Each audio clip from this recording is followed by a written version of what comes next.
బ్రహ్మంగారి కాలజ్ఞానం ప్రకారం ఇప్పటివరకు చాలా విషయాలు జరిగాయి. బ్రహ్మంగారు తన కాలజ్ఞానంలో చాలా విషయాలు రాశారు. భవిష్యత్తులో జరగబోయే అనేక విషయాలను ఈయన ముందుగానే రచించి తాళపత్ర గ్రంథాల్లో రచించి పొందుపరిచారు.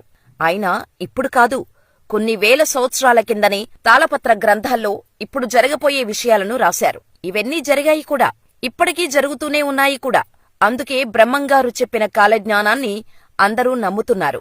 2025 ద్వితీయార్థంలో పోతులూరు వీరబ్రహ్మేంద్రస్వామివారు చెప్పిన కొన్ని విషయాలు జరగబోతున్నాయని అందరూ నమ్ముతున్నారు. ఆ వివరాల గురించి ఈ వీడియోలో తెలుసుకుందాం. బ్రహ్మంగారు చెప్పిన కాలజ్ఞానం ప్రకారం 2025 ఫాల్గుణ శుద్ధ పాడ్యమి నుంచి ప్రపంచ దేశాల్లో కల్లోలం మొదలవుతుంది.